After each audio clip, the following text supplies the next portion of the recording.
ਸਤਿ ਸ਼੍ਰੀ ਅਕਾਲ ਦੋਸਤੋ। ਅੱਜ ਦੀ ਵੀਡੀਓ ਵਿੱਚ ਗੱਲ ਕਰਾਂਗੇ ਲੇਜ਼ੀਨੈਸ ਬਾਰੇ। ਸੋ ਕਿਵੇਂ ਅਸੀਂ ਲੇਜ਼ੀਨੈਸ ਨੂੰ ਛੱਡ ਕੇ ਆਪਣੇ ਆਪ ਨੂੰ ਐਕਟਿਵ ਰੱਖ ਸਕਦੇ ਹਾਂ। ਦੇਖੋ, ਲੇਜ਼ੀਨੈਸ ਮਨੁੱਖੀ ਸੁਭਾਅ ਦਾ ਬੜਾ ਇੱਕ ਨਿਖੜਵਾਂ ਪਾਰਟ ਹੈਗਾ ਤੇ ਇਹ ਕਹਿਣਾ ਮੁਸ਼ਕਿਲ ਹੋਏਗਾ ਕਿ ਕੋਈ ਇਨਸਾਨ ਲੇਜ਼ੀ ਨਹੀਂ ਹੁੰਦਾ। ਬਹੁਤ ਸਾਰੇ ਇਨਸਾਨ ਹੁੰਦੇ ਨੇ। ਹਰ ਕੋਈ ਇਨਸਾਨ ਕਿਸੇ ਨਾ ਕਿਸੇ ਪਾਰਟ ਵਿੱਚ ਲੇਜ਼ੀ ਹੁੰਦਾ, ਕਿਸੇ ਨਾ ਕਿਸੇ ਪਾਰਟ ਵਿੱਚ ਐਕਟਿਵ ਹੁੰਦਾ। ਸੋ ਬਹੁਤ ਸਾਰੀਆਂ ਕਾਰਨ ਨੇ ਲੇਜ਼ੀਨੈਸ ਨੂੰ ਸਮਝਣ ਲਈ ਤੇ ਇਸ ਦੇ ਵਿੱਚ ਅਸੀਂ ਕੋਸ਼ਿਸ਼ ਕਰਾਂਗੇ ਵੱਧ ਤੋਂ ਵੱਧ ਇਸ ਬਾਰੇ ਡਿਸਕਸ਼ਨ ਕਰ ਸਕੀਏ ਤਾਂ ਇਸ ਨੂੰ ਸਮਝ ਸਕੀਏ ਕਿ ਲੇਜ਼ੀਨੈਸ ਕੀ ਹੈ, ਇਹਦੇ ਕੀ ਕਾਰਨ ਨੇ ਤੇ ਕਿਵੇਂ ਇਸ ਤੋਂ ਓਵਰਕਮ ਕੀਤਾ ਜਾ ਸਕਦਾ, ਕਿਵੇਂ ਇਹਨੂੰ ਛੱਡਿਆ ਜਾ ਸਕਦਾ ਲੇਜ਼ੀਨੈਸ ਨੂੰ। ਦੇਖੋ, ਮਨੁੱਖੀ ਸੁਭਾਅ ਦੇ ਵਿੱਚ ਲੇਜ਼ੀਨੈਸ ਬੜੀ ਇੱਕ ਇੰਪੋਰਟੈਂਟ, ਬੜਾ ਨੋਰਮਲ ਰੋਲ ਨਹੀਂ, ਬੜਾ ਇੱਕ ਨਿਖੜਵਾਂ ਰੋਲ ਹੈਗਾ। ਬੜੀ ਗਹਿਰਾਈ ਦੇ ਵਿੱਚ ਲੇਜ਼ੀਨੈਸ ਹੈਗੀ ਹੈ। ਇਹਦੀ ਸਾਇੰਟੀਫਿਕ ਰਿਸਰਚਸ ਵੀ ਕਾਫੀ ਕੀਤੀਆਂ ਜਾਂਦੀਆਂ। ਹਰ ਇੱਕ ਇਨਸਾਨ ਜਿਹੜਾ ਮਨੁੱਖੀ ਸਰੀਰ ਆ, ਜੇ ਆਪਾਂ ਇਹਨੂੰ ਸਮਝਦੇ ਹਾਂ ਤੇ ਇਸ ਦਾ ਸਭ ਤੋਂ ਜਿਹੜਾ ਇੱਕ ਜ਼ਰੂਰੀ ਕੰਮ ਹੈਗਾ ਕਿ ਕਿਵੇਂ ਆਪਣੇ ਆਪ ਨੂੰ ਇਫੈਕਟਿਵ ਬਣਾਇਆ ਜਾ ਸਕੇ ਤੇ ਆਪਣੀ એનર્ਜੀ ਨੂੰ ਬਚਾਇਆ ਜਾ ਸਕੇ। ਜਿਹੜਾ ਸਾਡਾ ਮਨ ਹੈਗਾ, ਜਿਹੜਾ ਮੈਕੈਨਿਜ਼ਮ ਆ ਆਟੋਮੇਸ਼ਨ ਦਾ, ਇਹ ਬਹੁਤ ਸਾਰੇ ਕੰਮ ਜਿਹੜੀਆਂ ਡੇਲੀ ਬੇਸਿਸ ਤੇ ਅਸੀਂ ਪ੍ਰੋਬਲਮ ਫੇਸ ਕਰਦੇ ਹਾਂ ਉਸ ਨੂੰ ਹੀ ਆਟੋਮੇਸ਼ਨ ਦੇ ਉੱਪਰ ਲਿਆਉਂਦੇ ਹਾਂ, ਜਿਸ ਨੂੰ ਅਸੀਂ ਮਨ ਕਹਿੰਦੇ ਹਾਂ, ਮਾਈਂਡ ਕਹਿੰਦੇ ਹਾਂ। ਮਾਈਂਡ ਹੈ ਹੀ ਟੂਲ ਹੈਗਾ ਹਰ ਇੱਕ ਚੀਜ਼ ਨੂੰ ਆਟੋਮੇਸ਼ਨ 'ਚ ਲੈ ਕੇ ਆਉਣ ਦਾ। ਆਟੋਮੇਸ਼ਨ 'ਚ ਅਸੀਂ ਕਿਉਂ ਲੈ ਕੇ ਆਉਂਦੇ ਹਾਂ? ਕਿਉਂਕਿ ਜਿਹੜੀ ਸਾਡੀ એનર્ਜੀ ਹੈ ਉਹ ਹੀ ਰਿਜ਼ਰਵ ਰੱਖ ਸਕੀਏ, ਇਹਨੂੰ ਘੱਟ ਤੋਂ ਘੱਟ ਕੰਜ਼ਿਊਮ ਕਰ ਸਕੀਏ। ਸੋ ਜਿਹੜਾ ਮਨ ਹੈਗਾ ਉਹ ਸਾਡੇ ਬਹੁਤ ਸਾਰੇ ਕੰਮ ਨੂੰ ਆਟੋਮੇਸ਼ਨ 'ਤੇ ਲੈ ਆਉਂਦਾ। ਤੇ ਜਿਹੜੀ ਲੇਜ਼ੀਨੈਸ ਹੈਗੀ ਆ ਉਹ ਵੀ ਸਾਡੇ ਸਰੀਰ ਨੂੰ ਇੱਕ ਜਿਹੜਾ ਹੈਗਾ ਉਹ એનર્ਜੀ ਸੇਵਿੰਗ ਇੱਕ ਟੈਕਨੀਕ ਹੈ। ਜਿਵੇਂ ਸਪੋਜ਼ ਕਰ ਲਓ ਤੁਹਾਡਾ ਇੱਕ ਫੋਨ ਹੈ, ਇਹਦੀ ਬੈਟਰੀ ਡਰੇਨ ਹੋ ਜਾਂਦੀ ਹੈ ਤੇ ਇਸ ਦਾ ਇੱਕ એનર્ਜੀ ਸੇਵਰ ਮੋਡ ਹੁੰਦਾ, ਆਟੋਮੈਟਿਕਲੀ ਲੱਗ ਜਾਂਦਾ। ਕੁਝ ਕੁ ਉਹ ਫੰਕਸ਼ਨਸ ਜਿਹੜੇ ਫੋਨ ਦੇ ਹੈਗੇ ਉਹ ਸਲੋ ਕਰ ਦਿੰਦਾ ਜਾਂ ਉਹਨਾਂ ਨੂੰ ਘੱਟ ਕਰ ਦਿੰਦਾ। ਜਿਹੜੇ ਬਹੁਤ ਐਸੈਂਸ਼ੀਅਲ ਫੰਕਸ਼ਨਸ ਨੇ ਜਿਹੜੇ ਹੈਗੇ ਆ ਉਹਨਾਂ ਨੂੰ ਉਹ ਚਲਾ ਦਿੰਦਾ। ਸੋ ਬਹੁਤ ਜਿਹੜਾ ਮੇਨ ਕਾਰਨ ਦੇਖੋ ਲੇਜ਼ੀਨੈਸ ਦਾ ਇਹੋ ਹੀ ਹੈ। ਜਿੰਨੀ ਵੀ ਸਾਇੰਟੀਫਿਕ ਰਿਸਰਚਸ ਨੇ ਉਹ ਜਿਹੜੇ ਸਰੀਰ ਦੇ ਉੱਪਰ, ਜੋ ਟੈਕਨੀਕਲ ਪਾਰਟਸ ਦੇ ਉੱਪਰ ਜਿਹੜੀਆਂ ਰਿਸਰਚ ਕੀਤੀਆਂ ਨੇ ਉਹ ਇਹੀ ਇੰਡੀਕੇਸ਼ਨ ਕਰਦੀਆਂ ਨੇ ਕਿ ਸਾਡੇ ਕੋਲੋਂ ਜਿਹੜੀ એનર્ਜੀ ਆ ਅਸੀਂ ਰਿਜ਼ਰਵ ਕਰਦੇ ਹਾਂ। ਜਿਹੜੀ ਸਾਡੀ ਬਾਡੀ ਹੈਗੀ ਆ ਉਹ એનર્ਜੀ, ਕਈ ਵਾਰੀ એનર્ਜੀ ਘੱਟ ਹੋਣ ਕਰਕੇ ਵੀ ਜਿਹੜੀ ਲੇਜ਼ੀਨੈਸ ਆ ਜਾਂਦੀ ਹੈ। ਕਈ ਵਾਰੀ ਸਾਡੇ ਕੋਲ ਪ੍ਰੋਪਰ ਗੋਲ ਜਾਂ એનર્ਜੀ ਨੂੰ ਪ੍ਰੋਪਰ ਡਾਇਰੈਕਸ਼ਨ ਨਾ ਦੇ ਪਾਉਣਾ ਵੀ ਜਿਹੜੀ ਸਾਡੇ 'ਚ ਲੇਜ਼ੀਨੈਸ ਦਾ ਕਾਰਨ ਆ। ਇਸ ਦਾ ਜਿਹੜਾ ਮੇਨ ਕਾਰਨ ਆ ਸਾਡੇ 'ਚ ਕੋਈ ਸਹੀ ਗੋਲ ਨਾ ਹੋਣਾ। ਜਿਹੜੇ ਲੋਕੀ ਆਪਣੇ 'ਚ ਬਹੁਤ ਐਕਟਿਵ ਰਹਿੰਦੇ ਨੇ ਉਹਨਾਂ ਦਾ ਸਭ ਤੋਂ ਮੇਨ ਵਜ੍ਹਾ ਹੈਗੀ ਹੈ ਕਿ ਉਹਨਾਂ ਨੇ ਆਪਣੀ ਜ਼ਿੰਦਗੀ ਵਿੱਚ ਕੋਈ ਸਿਗਨੀਫੀਕੈਂਟ ਗੋਲ ਬਣਾਏ ਹੁੰਦੇ ਆ, ਜਿਸ ਦੀ એનર્ਜੀ ਜਿਹੜੀ ਹੈਗੀ ਆ ਉੱਧਰ ਨੂੰ ਡਾਇਵਰਟ ਰਹਿੰਦੀ ਹੈਗੀ ਹੈ ਤੇ ਉਹ ਹਮੇਸ਼ਾ ਹੀ ਆਪਣੇ ਗੋਲਸ ਨੂੰ ਤਤਪਰ ਕਰਨ ਦੇ ਵਿੱਚ ਲੈਂਦੇ ਨੇ, ਨਾ ਕਿ ਲੇਜ਼ੀਨੈਸ ਨੂੰ ਘੱਟ ਕਰਨ ਲਈ ਐਕਟਿਵ ਹੁੰਦੇ ਨੇ। ਉਹ ਸਿਰਫ ਆਪਣੇ ਗੋਲਸ ਨੂੰ ਪ੍ਰਾਪਤ ਕਰਨ ਦੇ ਲਈ ਐਕਟਿਵ ਜਿਹੜੇ ਹੁੰਦੇ ਨੇ, ਤਾਂ ਹੀ ਉਹਨਾਂ ਦੀ એનર્ਜੀ, ਇਹਨਾਂ ਦੀ ਸਾਰੀ એનર્ਜੀ ਉਹਨਾਂ ਦੇ ਗੋਲਸ ਦੇ ਟੁਵਰਡ ਲੱਗਦੀ ਹੈਗੀ ਹੈ। ਉਹ ਦਿਨ ਭਰ ਐਕਟਿਵ ਰਹਿੰਦੇ ਨੇ। ਤੇ ਜਿਹੜੇ ਲੋਕ ਲੇਜ਼ੀ ਰਹਿੰਦੇ ਨੇ ਉਹਨਾਂ ਦੀ ਜੀਵਨ ਦੇ ਵਿੱਚ ਕੋਈ ਸਿਗਨੀਫੀਕੈਂਟ ਗੋਲ ਨਾ ਹੋਣਾ, ਇਹ ਲੇਜ਼ੀਨੈਸ ਦਾ ਕਾਰਨ ਆ। ਜਾਂ ਤਾਂ ਅਸੀਂ ਜਾਣਬੁੱਝ ਕੇ ਗੋਲ ਨਹੀਂ ਬਣਾਉਂਦੇ, ਜਾਂ ਕੁਝ ਗੋਲਸ ਹੁੰਦੇ ਨੇ ਸਾਡਾ ਦਿਮਾਗ ਕੁਝ ਇੱਦਾਂ ਦਾ ਸੋਚਾਂ ਸਮਝ ਵਿੱਚ ਪੈ ਜਾਂਦਾ। ਹੀ ਸੋਚਦੇ ਹਾਂ ਕਿ ਗੋਲ ਡਿਫੀਕਲਟ ਨੇ। ਦੇਖੋ, ਸਾਡਾ ਜਿਹੜਾ ਬ੍ਰੇਨ ਹੈਗਾ ਉਹ ਕਿਸੇ ਵੀ ਕੰਮ ਕਰਨ ਨੂੰ ਤਾਂ ਹੀ ਉਹ ਦਿਲ ਕਰਦਾ, ਉਹ ਸ਼ੁਰੂ ਕਰਦਾ ਜੇ ਉਹਨੂੰ ਲੱਗਦਾ ਕਿ ਮੈਂ ਅਚੀਵ ਕਰ ਲਵਾਂਗਾ। ਜੇ ਉਸ ਨੂੰ ਲੱਗਦਾ ਹੈ ਕਿ ਮੈਂ ਅਚੀਵ ਨਹੀਂ ਕਰ ਸਕਦਾ, ਉਹ ਇਸ ਤੋਂ ਵਿਡਰੋ ਕਰ ਲੈਂਦਾ ਹੈਗਾ, ਤਾਂ ਜੋ ਉਹ ਸੋਚਦਾ ਹੈ ਕਿ ਇਸ ਕੰਮ ਨੂੰ ਮੈਂ ਕਰਕੇ ਆਪਣੀ એનર્ਜੀ ਨੂੰ ਵੇਸਟ ਕਰਾਂਗਾ ਜਦਕਿ ਉਹ ਅਚੀਵ ਨਹੀਂ ਹੋਏਗਾ।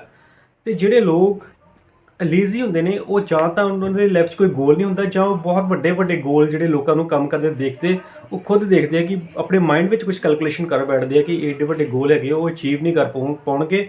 ਸੋ ਉਹ ਆਪਣੇ ਆਪ ਦੇ ਵਿੱਚ ਕੁਝ ਐਕਸਕਿਊਜ਼ ਬਣਾਉਂਦੇ ਨੇ। ਸੋ ਇਸੇ ਕਰਕੇ ਉਹ ਕੰਮ ਨਾ ਕਰਨ ਦੇ ਬਜਾਏ ਕੰਮ ਕਰਨ ਦੇ ਬਜਾਏ ਨਾ ਕੰਮ ਕਰਨ ਨੂੰ ਪਹਿਲ ਦਿੰਦੇ ਨੇ ਤੇ ਆਪਣੇ ਆਪ ਨੂੰ ਲੇਜ਼ੀ ਬਣਾ ਦਿੰਦੇ ਨੇ।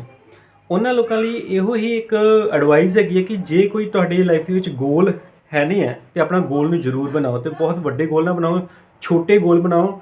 ਜਦੋਂ ਤੁਸੀਂ ਇੱਕ ਗੋਲ ਨੂੰ ਅਚੀਵ ਕਰੋਗੇ ਤੁਹਾਡੇ ਮਨ ਨੂੰ ਅੱਛਾ ਲੱਗੇਗਾ, ਫਿਰ ਉਸ ਦਾ ਨੈਕਸਟ ਸਟੈਪ ਨੂੰ ਅਚੀਵ ਕਰੋਗੇ। ਸਟੈਪ ਬਾਏ ਸਟੈਪ ਤੁਸੀਂ ਬਹੁਤ ਵੱਡੇ ਵੱਡੇ ਗੋਲਸ ਨੂੰ ਵੀ ਅਚੀਵ ਕਰ ਸਕਦੇ ਹੋ।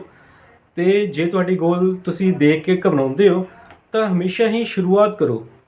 ਦੇਖੋ, ਅਸੀਂ ਜਦੋਂ ਚੀਜ਼ਾਂ ਨੂੰ ਸ਼ੁਰੂਆਤ ਨਹੀਂ ਕਰਦੇ, ਪ੍ਰੈਕਟੀਕਲੀ ਨਹੀਂ ਕਰਦੇ, ਸਿਰਫ ਇਮੈਜੀਨੇਸ਼ਨਸ ਕਰਦੇ ਹਾਂ, ਆਪਣੇ ਦਿਮਾਗ ਦੇ ਵਿੱਚ ਹੀ ਸੋਚ ਵਿਚਾਰ ਕਰਦੇ ਆ ਵੀ ਕੰਮ ਨੂੰ ਕਿਵੇਂ ਕੀਤਾ ਜਾ ਸਕਦਾ। ਸੋ ਸਾਡੇ ਕੋਲ ਇੱਕ ਪ੍ਰੈਕਟੀਕਲ ਐਕਸਪੀਰੀਅੰਸ ਨਹੀਂ ਹੁੰਦਾ। ਜਦੋਂ ਅਸੀਂ ਕੋਈ ਐਕਸਪੀਰੀਅੰਸ ਕਰਦੇ ਹੈਗੇ ਆ ਤਾਂ ਸਾਡਾ ਐਕਸਪੀਰੀਅੰਸ ਅੱਗੇ ਸਾਡਾ ਵਧਣ ਦਾ ਸਾਨੂੰ ਹੌਸਲਾ ਦਿੰਦਾ। ਜਿਵੇਂ ਇੱਕ ਪੇੜ ਹੁੰਦਾ, ਉਹਦਾ ਤਣਾ ਹੁੰਦਾ, ਉਸ ਤੋਂ ਅੱਗੇ ਕਈ ਬ੍ਰਾਂਚਿਸ ਨਿਕਲਦੀਆਂ ਨੇ। ਜਦੋਂ ਤੁਸੀਂ ਕਿਸੇ ਕੰਮ ਨੂੰ ਸ਼ੁਰੂਆਤ ਕਰ ਲੈਂਦੇ ਹੋ ਦਿਲੋਂ, ਤਾਂ ਤੁਹਾਨੂੰ ਅੱਗੇ ਕਈ ਰਸਤੇ ਦਿਖਣੇ ਸ਼ੁਰੂ ਹੋ ਜਾਂਦੇ ਆ ਤੇ ਤੁਸੀਂ ਇੱਕ ਅੱਛੀ ਮੋਟੀਵੇਸ਼ਨ ਪ੍ਰਾਪਤ ਕਰਦੇ ਹੋ ਕੰਮ ਨੂੰ। ਕੁਝ ਲੋਕਾਂ ਦੇ ਵਿੱਚ ਲੇਜ਼ੀਨੈਸ ਦਾ ਇਹ ਵੀ ਕਾਰਨ ਹੁੰਦਾ ਕਿ ਉਹ ਰਾਈਟ ਟਾਈਮ, ਸਹੀ ਸਮਾਂ ਆਉਣ ਦੀ ਵੇਟ ਕਰਦੇ ਆ। ਉਹ ਸੋਚਦੇ ਆ ਕਿ ਕੋਈ ਕੁਦਰਤ ਜਾਂ ਕੋਈ ਚੀਜ਼ ਇੱਦਾਂ ਦੀ ਹੈਗੀ ਜਿਹੜੇ ਉਹਨਾਂ ਨੂੰ ਸਹੀ ਸਮਾਂ ਆਉਣ ਦੇ ਉੱਪਰ ਉਹ ਆਪਣਾ ਕੰਮ ਸ਼ੁਰੂ ਕਰਨਗੇ ਤਾਂ ਸਭ ਤੋਂ ਪਹਿਲਾਂ ਇਹ ਚੀਜ਼ ਨੂੰ ਸਹੀ ਤਰੀਕੇ ਨਾਲ ਸਮਝਣਾ ਜ਼ਰੂਰੀ ਹੈ ਕਿ ਸਹੀ ਸਮਾਂ ਵੇਟ ਕਰਨ ਦੇ ਕਦੀ ਨਹੀਂ ਆਉਂਦਾ।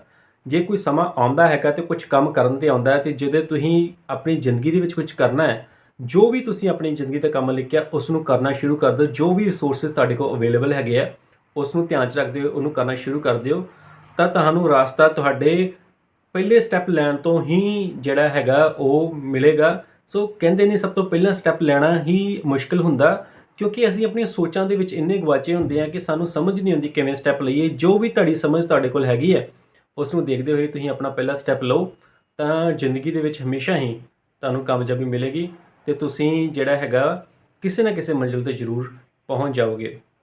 ਕੁਝ ਲੋਕਾਂ ਦੇ ਵਿੱਚ ਨੈਗੇਟਿਵ ਥਾਟਸ ਬਹੁਤ ਹੁੰਦੇ ਨੇ। ਉਹ ਸੋਚਦੇ ਨੇ ਕਿ ਜ਼ਿੰਦਗੀ ਦੇ ਵਿੱਚ ਉਹ ਕੁਝ ਨਹੀਂ ਕਰ ਸਕਦੇ।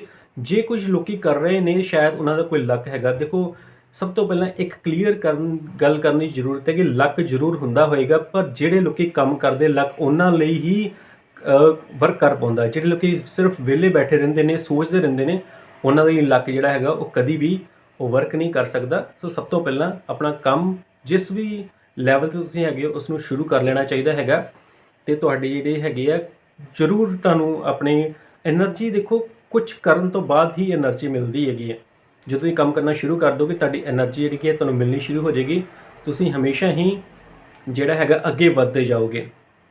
ਅਤੇ ਇੱਕ ਲੇਜ਼ੀਨੈਸ ਦੇ ਵਿੱਚ ਜਿਹੜੇ ਲੋਕ ਕੰਮ ਨੂੰ ਸਲੋ ਕਰਦੇ ਨੇ, ਹਰ ਕੰਮ ਦੇ ਵਿੱਚ ਉਹਨਾਂ ਨੂੰ ਕਈ ਥਾਟ ਆਉਂਦੇ ਨੇ, ਕਈ ਥਾਟ ਦੇ ਨਾਲ ਉਹ ਲੜ ਕੇ ਕੰਮ ਨੂੰ ਕਰਦੇ ਨੇ, ਉਹ ਤੁਹਾਡੀ ਐਨਰਜੀ ਦੀ ਬੜੀ ਇੱਕ ਵੇਸਟੇਜ ਹੈਗੀ ਹੈ, ਤੁਹਾਡੀ ਐਨਰਜੀ ਬੜੀ ਡਾਊਨ ਹੋ ਜਾਂਦੀ ਹੈ।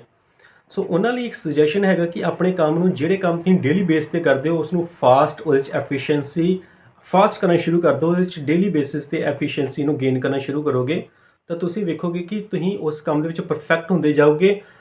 ਕਿਸੇ ਕੰਮ ਨੂੰ ਜ਼ਿਆਦਾ ਸੋਚਣ ਤੋਂ ਬਿਹਤਰ ਆ ਉਹਨੂੰ ਕਰ ਲੈਣਾ। ਕਈ ਇਨਸਾਨ ਕੰਮ ਨੂੰ ਕਰਦੇ ਨਹੀਂ, ਸੋਚਦੇ ਰਹਿੰਦੇ ਆ।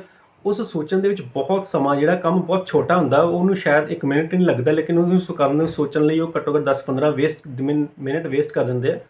ਸੋ ਆਪਣੇ ਕੰਮ ਜੋ ਵੀ ਤੁਸੀਂ ਕਰਦੇ ਹੋ, ਜੋ ਡੇਲੀ ਬੇਸਿਸ 'ਤੇ ਕੰਮ ਕਰੋ, ਇੰਨੀ ਫਾਸਟ ਤਰੀਕੇ ਨਾਲ ਕਰੋ, ਵਿੱਚ ਡੇਲੀ ਐਫੀਸ਼ੀਐਂਸੀ ਉਹਦੇ ਵਿੱਚ ਆਪਣੀ ਜਿਹੜੀ ਹੈਗੀ ਆ ਉਹਨੂੰ ਕ੍ਰੀਏਟ ਕਰ ਲਓ। ਜਦੋਂ ਤੁਸੀਂ ਕੰਮ ਨੂੰ ਫਾਸਟ ਤਰੀਕੇ ਨਾਲ ਕਰਨਾ ਸਿੱਖ ਲਓਗੇ, ਤੁਹਾਡਾ ਮਾਈਂਡ ਉਸ ਬਾਰੇ ਸੋਚਣ ਤੋਂ ਬੈਟਰ ਉਸ ਨੂੰ ਕਰਨ ਦੇ ਵਿੱਚ ਜ਼ਿਆਦਾ ਇੰਟਰਸਟਡ ਹੋਏਗਾ, ਕਿਉਂਕਿ ਮਾਈਂਡ ਦਾ ਸਿੰਪਲੀ ਇੱਕ ਹੀ ਫੰਕਸ਼ਨ ਹੈਗਾ ਕਿ ਆਪਣੇ ਆਪ ਦੀ એનર્ਜੀ ਨੂੰ ਕਿਵੇਂ ਬਚਾਉਣਾ। ਉਹਦੀ ਸਾਰੀ ਜੇ ਸੋਚ ਸਮਝ ਇਸੇ ਦੇ ਉੱਪਰ ਡਿਪੈਂਡ ਹੈਗੀ ਹੈ ਕਿ ਆਪਣੀ એનર્ਜੀ ਨੂੰ ਕਿਵੇਂ ਬਚਾਉਣਾ। ਸੋ ਹਮੇਸ਼ਾ ਹੀ ਅਗਰ ਤੁਸੀਂ ਇਸ ਵੇ ਦੇ ਨਾਲ ਜਿਹੜਾ ਹੈਗਾ ਆਪਣਾ ਕੰਮ ਕਰੋਗੇ ਤਾਂ ਤੁਹਾਡੀ એનર્ਜੀ ਦੀ ਐਫੀਸ਼ੀਐਂਸੀ ਉਹ ਹਮੇਸ਼ਾ ਵੱਧਦੀ ਜਾਏਗੀ ਤੇ ਤੁਹਾਡੀ ਲੇਜ਼ੀਨੈਸ ਘਟਦੀ ਜਾਏਗੀ। ਜਿਹੜਾ ਵੀ ਤੁਸੀਂ ਦੇਖੋ, ਇੱਕ ਸਮਝ ਲਓ ਕਿ ਜਿਹੜਾ ਤੁਸੀਂ ਕੰਮ ਡੇਲੀ ਬੇਸਿਸ 'ਤੇ ਕਰਦੇ ਹੋ ਉਹ ਤੁਹਾਡੇ ਜੀਵਨ ਨੂੰ ਬਹੁਤ ਇਫੈਕਟ ਕਰਦਾ ਹੈਗਾ। ਜੇ ਤੁਸੀਂ ਸਵੇਰੇ ਸਵਖਤੇ ਉੱਠ ਕੇ ਜੋ ਵੀ ਕੰਮ ਕਰਦੇ ਹੋ ਉਸ ਨੂੰ ਤਰੋ-ਤਾਜ਼ਾ ਹੋ ਕੇ ਫਾਸਟ ਵੇ ਦੇ ਨਾਲ એનર્ਜੀ ਨਾਲ ਕਰੋਗੇ, ਤੁਹਾਡੀ ਉਹ ਸਾਰੇ ਦਿਨ ਤੁਹਾਡੀ એનર્ਜੀ ਰਹੇਗੀ। ਦੇਖੋ, ਜੋ ਵੀ ਕੰਮ ਆਪਾਂ ਸਵੇਰੇ ਉੱਠ ਕੇ ਕਰਦੇ ਹਾਂ ਉਹ ਸਾਡੀ ਜ਼ਿੰਦਗੀ ਨੂੰ ਬਹੁਤ ਜ਼ਿਆਦਾ ਇਫੈਕਟ ਕਰਦਾ ਹੈਗਾ, ਸਾਡੀ એનર્ਜੀ ਨੂੰ ਬਹੁਤ ਜ਼ਿਆਦਾ ਪ੍ਰਭਾਵਿਤ ਕਰਦਾ। ਜਿਵੇਂ ਦਾ ਰਿਐਕਸ਼ਨ ਤੁਸੀਂ ਸਵੇਰੇ ਉੱਠ ਕੇ ਆਪਣੀ ਬਾਡੀ ਨੂੰ ਦਿਓਗੇ, ਤੁਹਾਡੀ ਬਾਡੀ ਸਾਰਾ ਦਿਨ ਉਵੇਂ ਦਾ ਫੀਲ ਕਰੇਗੀ, ਉਵੇਂ ਹੀ ਰਿਐਕਟ ਕਰੇਗੀ, ਅਤੇ ਤੁਹਾਡੀ ਜਿਹੜੀ ਜ਼ਿੰਦਗੀ ਹੈ ਤੁਹਾਡੇ ਇਹਨਾਂ ਦਿਨਾਂ ਨੂੰ ਮਿਲ ਕੇ ਹੀ ਬਣਦੀ ਹੈ। ਸੋ ਆਪਣਾ ਇੱਕ ਦਿਨ ਫਰੈਸ਼ ਐਕਟਿਵ ਹੋ ਕੇ ਜੇ ਜੀਣਾ ਸਿੱਖ ਲਓਗੇ ਤਾਂ ਇਹਨਾਂ ਦਿਨਾਂ ਨਾਲ ਮਿਲਦੇ ਤੁਹਾਡੀ ਜ਼ਿੰਦਗੀ ਜਿਹੜੀ ਹੈਗੀ ਆ ਉਹ ਵਧੀਆ ਫਰੈਸ਼ ਅਤੇ ਐਕਟਿਵ ਹੋ ਜਾਏਗੀ। ਸੋ ਮੇਰੇ ਵੱਲੋਂ ਇਹੋ ਕੁਝ ਐਡਵਾਈਸ ਹੈਗੀਆਂ ਜਿਸ ਨਾਲ ਤੁਸੀਂ ਲੇਜ਼ੀਨੈਸ ਨੂੰ ਸਮਝਦੇ ਹੋਏ ਆਪਣੀ ਜ਼ਿੰਦਗੀ ਤੋਂ ਦੂਰ ਕਰ ਸਕਦੇ ਹੋ, ਆਪਣੀ ਜ਼ਿੰਦਗੀ ਨੂੰ ਐਕਟਿਵ ਅਤੇ ਫਰੈਸ਼ ਬਣਾ ਸਕਦੇ ਹੋ। ਧੰਨਵਾਦ।